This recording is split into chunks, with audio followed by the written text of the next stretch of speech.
A lot of good ideas are not rejected. They are forgotten.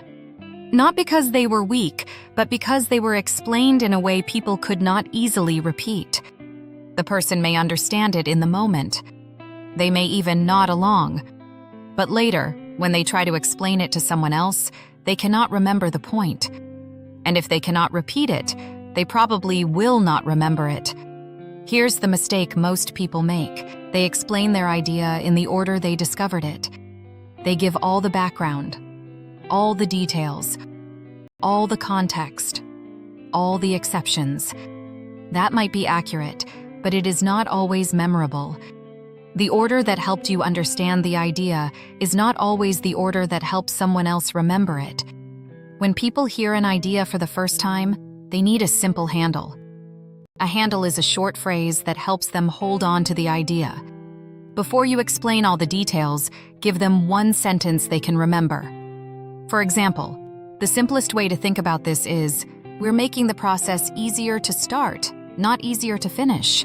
That sentence gives the listener something to hold on to.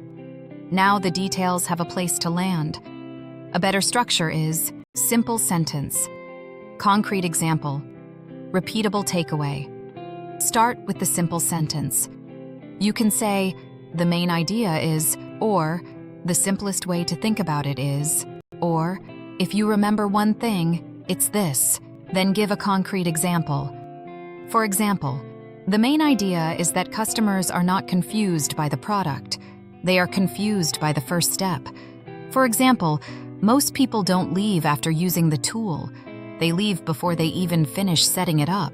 That is much easier to remember than saying, "We need to reduce onboarding friction and improve activation points across the user journey." Those details may be true, but they should come after the listener understands the main idea. Here's another example.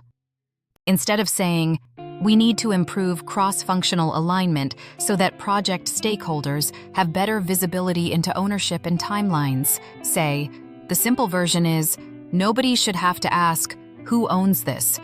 For example, every project should have one visible owner, one deadline, and one place for updates." That is clearer.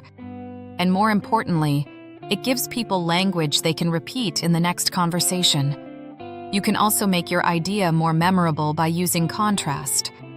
Contrast makes an idea sharper. You can say, "This is not about adding more features, it's about making the first feature easier to use," or "The goal is not to make the report longer, the goal is to make the decision easier." That kind of sentence sticks because it tells people what the idea is and what it is not. Another useful tool is analogy. Analogies help people remember because they connect a new idea to something familiar. For example, think of this like a restaurant menu. If there are too many options, people take longer to decide. Our homepage has the same problem. Now the listener can picture the problem. Here is a full phrase you can use.